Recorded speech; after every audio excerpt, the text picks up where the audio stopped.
다 같이 사도신경으로 신앙 고백 드리시겠습니다.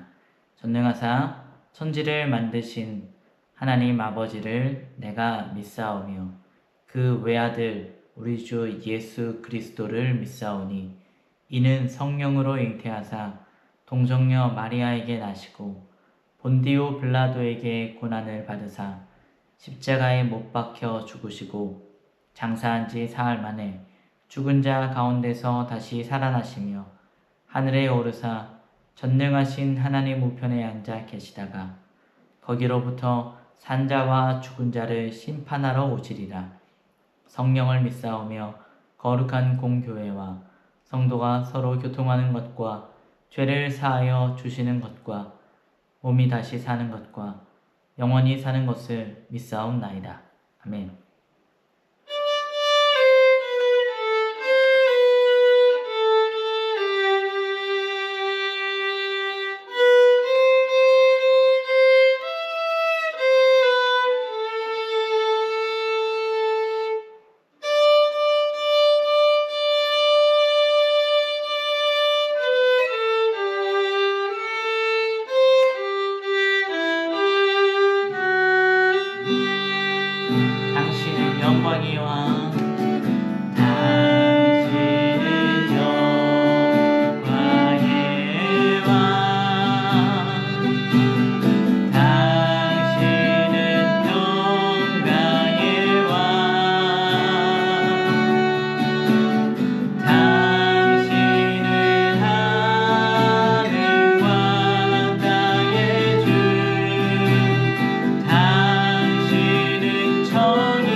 감사합니다. 네. 할렐루야, 우리 함께 예배하는 것이 은혜입니다. 새해가 되면서 우리가 기도해야 할 일들이 참 많아지는 것 같습니다. 그리고 기도할 일이 많아진다는 것은 감사할 일인 것 같습니다. 하나님과 더 가까워질 수 있는 기회가 될 테니까요. 우리가 이 기회를 정말로 원망과 불평할 수 있는 기회로 삼지 않고 하나님을 더 많이 사랑하고 또 하나님의 놀라운 응답을 체험할 수 있는 기회로 삼는 라이트 처치 되시기를 주님의 이름으로 축원드립니다.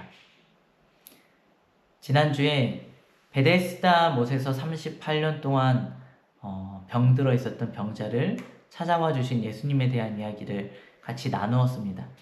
이 병자, 예수님께서는 이 병자를 찾아와 주셔서 질병을 고쳐주셨을 뿐만 아니라 그의 마음 가운데 있었던 깊은 응어리진 감정까지도 같이 만져주시고 일으켜 세우셔서 그 자리를 들고 걸어가게 하여 주셨습니다.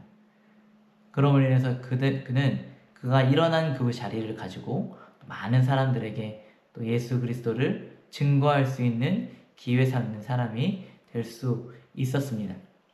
그렇지만 유대인들은 예수님을 만난 그 장면을 보고 그 자리를 통하여서 안식일 규정을 어겼다 하여서 예수님을 비판했었죠.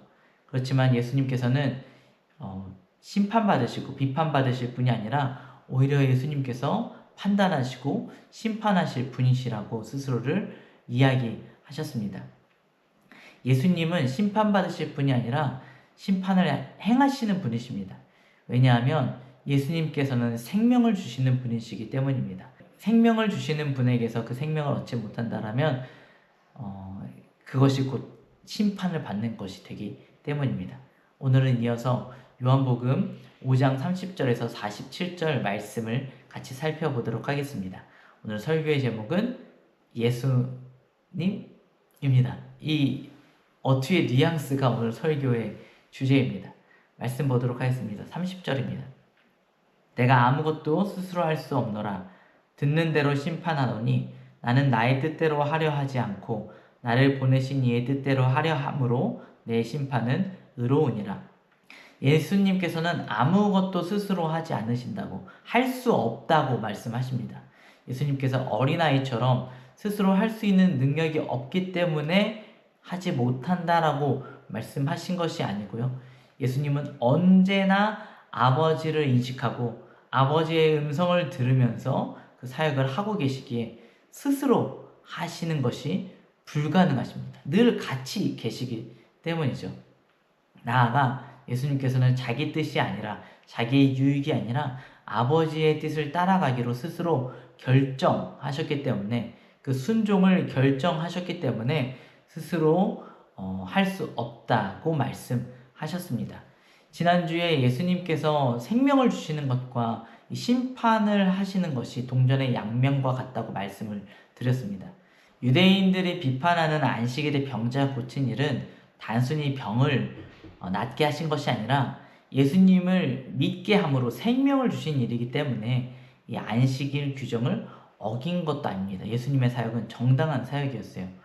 그리고 그분을 보고도 믿지 않는 이들에게 임한 심판 역시 동일한 의미로 정당한 심판입니다. 예수님은 내가 하나님이라고 내세우시지 않고 내가 할 수 있는 능력이 있다고 말씀하시지 않고 늘 아버지와의 연합의 사역, 또 아버지를 향한 순종의 사역을 하셨습니다. 예수님께서는 그런 사역을 하신 것이 그분의 성품이시기도 하지만 우리를 향해서 보여주신 모범이기도 합니다. 우리가 어떤 일을 꾸준하게 오래 하다 보면 능숙하게 되잖아요. 그리에 프로가 된다고 하죠. 그러다 보면 이런 마음이 생깁니다. 이제 나도 이 일은 내가 스스로 잘할 수 있어. 내가 주도적으로 할 수 있어. 그런데 우리가 겸손했으면 좋겠습니다. 끝까지 하나님께 맡겨야 하지 않을까요? 늘 하나님 앞에 나의 위치를 발견하고 그분의 도우심을, 그분의 인도를 받으면서 나아갈 수 있는 우리가 되기를 소망합니다.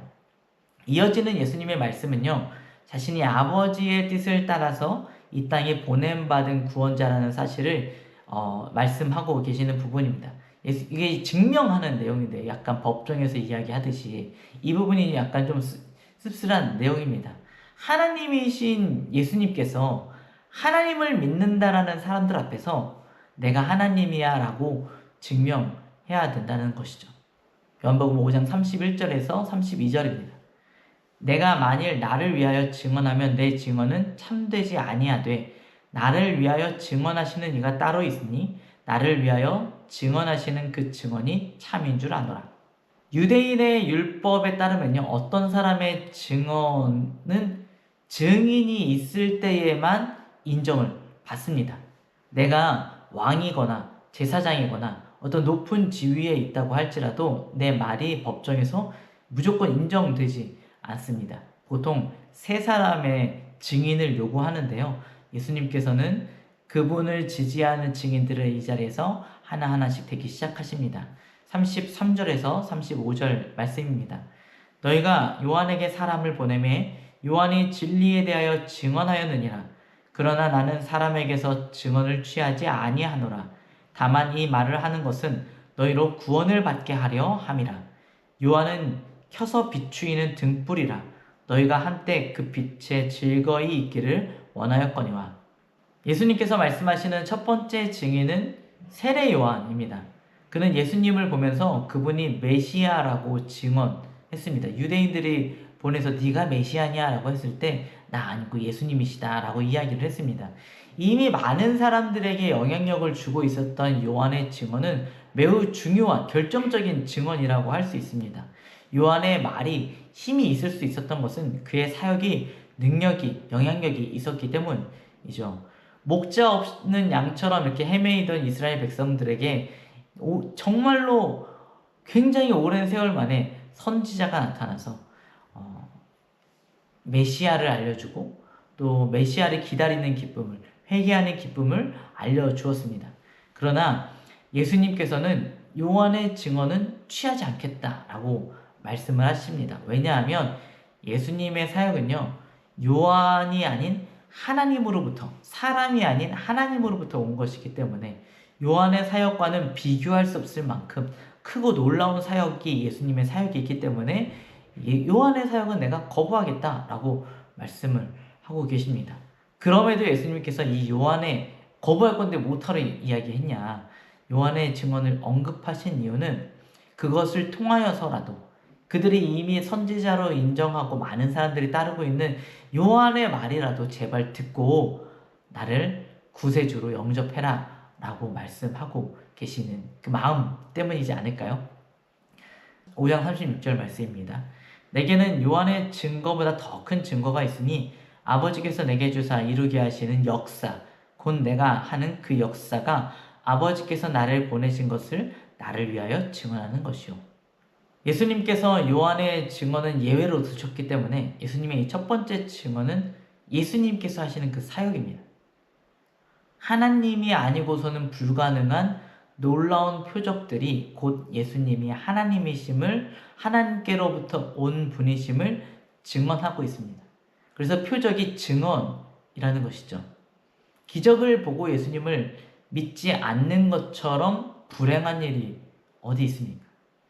기적을 보고 와 대단하다 했지만 그것만을 취하고 예수님을 믿지 못한다라면 불행한 일입니다. 여러분들 로또 번호를 다음 주 당첨될 로또 번호를 알려줬는데 로또를 사지 않을 사람이 있겠습니까? 이거 100% 당첨된다. 그런데 예수님의 사역을 보면요, 그들이 그토록 기다리던 메시아구나, 메시아가 아니고서는 이런 사역을 할 수 없구나, 그렇게 모를 수가 없는데 이들은 귀를 닫고요, 눈을 감고 예수님을 애써 외면하고 있었다라는 것이죠. 그래서 예수님께서는 두 번째 증언을 대십니다. 예수님의 두 번째 증인은 하나님이십니다. 요한복음 5장 37절에서 38절 말씀입니다. 또한 나를 보내신 아버지께서 친히 나를 위하여 증언하셨느니라. 너희는 아무 때에도 그 음성을 듣지 못하였고 그 형상을 보지 못하였으며 그 말씀이 너희 속에 거하지 아니하니 이는 그가 보내신 이를 믿지 아니함이니라. 예수님께서 스스로 이렇게 말씀하시잖아요. 하나님이 내 증인이다. 근데 제가 이런 생각을 하는 게 굉장히 불경스럽기는 한데요. 예수님이 이런 말씀하시는 게 설득력이 없다. 이런 생각이 들었습니다. 왜냐하면 지금 이 이야기를 듣는 사람들은 예수님이 어떻게 해서든 하나님의 아들이라고 주장하고 있는 사람들이거든요. 근데 하나님이 나의 증인이야 라고 이야기하는 것은 설득력이 없구나, 없지 않나? 이런 생각을 제가 했거든요. 그런데 예수님은요, 하나님의 말씀을 듣는 사람들은 당연하게도 너무나 자연스럽게 예수님이 하나님의 아들이라는 사실을 알게 된다라고 말씀하고 계시는 것이죠. 그러므로 지금 이 신성 모독과 율법을 어겼다라고 예수님을 핍박하는 사람들은요, 하나님의 음성을 듣지도 못하고 신성을 깨닫지도 못하고 나아가서 율법조차도 깨닫지 못하는 사람들이라는 것입니다. 나아가서 이런 생각도 해봤어요. 제가 약간 불경스러운 이런 생각들을 했다고 했잖아요. 예수님을 안 믿는 사람들한테 내가 하나님의 아들이라고 말하는 게, 하나님이 내 증인이라고 말하는 게 무슨 설득력이 있는가. 동일한 맥락 가운데서 예수님이 만약 다시 한번 인간의 몸으로 이 땅 가운데 재림주로 오신다라고 했을 때 나는 그 예수님을 알아볼 수 있을 것인가? 스스로 이 땅에 내가 신이야, 내가 예수야, 내가 하나님이야 라고 말하고 있는 수많은 사람들이 있잖아요. 그 많은 사람들 가운데서 진짜를 어떻게 구별해낼 수 있냐라는 것이죠. 정말로 대단하고 놀라운 사람도요, 내가 예수인데 라고 말하는 순간 여러분들 어떻겠어요? 불신의 눈으로 그 사람을 쳐다보지 않을까요? 내 눈앞에 나타나셔도, 정말 예수님이 내 눈앞에 나타나셔도요, 알아보지 못하고 그냥 무시하고 지나쳐 버리는 내가 될 수도 있지 않을까, 그런 생각을 합니다. 정말 무서운 사실은요, 예수님을 부인했었던 그 사람들이 하나님의 말씀인 성경을 공부하고 연구했었던 전문가들이었다라는 사실이죠. 목사, 성경 교사들이 예수님을 알아보지 못했다라는 거예요. 우리도 정말 예수님이 이 땅 가운데 오신다라는, 예수님이 어떠한 모습으로 이 땅 가운데 오실지 모르지만, 구름 타고 이 땅 가운데 다시 오시겠지만, 그 모습을 보더라도 우리가 우리의 마음 가운데에 하나님이 계시지 않고 하나님의 살아계신 말씀이 우리의 삶 가운데 있지 않다고 한다면, 정말 구름 타고 오시는 예수님도 어떻게 해서든지 너는 하나님의 아들이 아니야 라고 우리가 정죄하고 비판할 수도 있다는 사실, 우리가 잊지 않았으면 좋겠습니다. 늘 깨어서 하나님의 말씀을 우리 마음 가운데 품고 있어야만 한다는 것이죠. 39절에서 40절 말씀입니다. 너희가 성경에서 영생을 얻은 줄 생각하고 성경을 연구하거니와 이 성경이 곧 내게 대하여 증언하는 것이니라. 그러나 너희가 영생을 얻기 위하여 내게 오기를 원하지 아니하는도다. 예수님께서 말씀하시는 세 번째 증인은 성경입니다. 성경에 기록된 많은 말씀들이, 모든 말씀들이 예수님을 향하고 있습니다. 그렇지만 예수님 당시의 그 유대인들은요, 그들의 시선이 성경에 머물러 있을 뿐 성경이 가리키고 있는 예수님을 향하지 못했습니다. 표지판 밑에 아무리 오래 기다린다고 할지라도, 표지판의 글씨체와 또 재질을 아무리 열심히 연구한다고 할지라도 표지판이 가리키는 곳으로 가지 않는다면 우리가 그 표지판의 기능을 제대로 활용한다고 할 수 없습니다. 표지판이 가리키는 곳으로 가야 합니다. 그 밑에 머물러 있는다면 영원히 목적지에 도달할 수가 없습니다. 중요한 것은 움직이는 것입니다. 예수님은 생명과 심판의 기준선이 되시는 분이십니다. 예수님을 넘어서 생명을 향해서 가야만 합니다. 예수님을 향해서 발을 내딛어서 그 선을 넘어가면 생명을 얻겠지만, 이 자리에 머물러만 있는다면, 저기에 있구나, 저 선이 저기에 있구나 보면서도 이 자리에 머물러만 있는다면 우리는 생명을 얻지 못하고 심판의 자리에 머물러 있게 된다는 것입니다. 요한복음 5장 41절에서 47절 말씀입니다. 나는 사람에게서 영광을 취하지 아니하노라. 다만 하나님을 사랑하는 것이 너희 속에 없음을 알아노라. 나는 내 아버지의 이름으로 왔음에 너희가 영접하지 아니하나 만일 다른 사람이 자기 이름으로 오면 영접하리라. 너희가 서로 영광을 취하고 유일하신 하나님께로부터 오는 영광은 구하지 아니하니 어찌 나를 믿을 수 있느냐. 내가 너희를 아버지께 고발할까 생각하지 말라. 너희를 고발하는 이가 있으니 곧 너희가 바라는 자 모세니라. 모세를 믿었더라면 또 나를 믿었으리니 이는 그가 내게 대하여 기록하였음이라. 그러나 그의 글도 믿지 아니하거든 어찌 내 말을 믿겠느냐 하시니라. 예수님은 그들이 예수님을 믿든지 예수님을 높이든지 예수님의 유익과는 아무런 상관이 없었습니다. 예수님께서는 아버지의 유익을 위해서 움직이시는 분이시기 때문입니다. 오히려 아버지의 뜻인 구원을 이루기 위해서 이들을 향한 예수님을 비난하고 심판하는 이들을 향한 질책과 심판도 유보하시는 분이십니다. 유대인들은요, 서로가 서로를 인정해 주기를 기대했습니다. 예수님께서는 그들의 인정을 요구하지 않으셨지만 그들은 서로를 향하여서 인정을 기대했습니다. 예수님께서 아마 유대인들한테 너네도 참 대단한 사람들이다 인정해 주셨다면 예수님의 사역이 예루살렘에서 크게 일어났을지도 모르겠습니다. 우리들의 모습을 살펴봤으면 좋겠습니다. 우리들도 서로를 향해서 인정을 구하고 있지는 않습니까? 사람들에게 성경의 지식을 또 어떤 성품이나 어떤 능력이나 어떤 업적을 자랑하고 그것을 인정받기를 우리가 구하고 있지는 않은지 생각해 봤으면 좋겠습니다. 그 자리에 하나님이 계신지 말입니다. 하나님이 여러분들이 구하는 그 인정의 자리 가운데 계십니까? 예수님께서는 그 자리를 벗어나셔서 오직 아버지 하나님의 뜻만을 바라보며 나가셨습니다.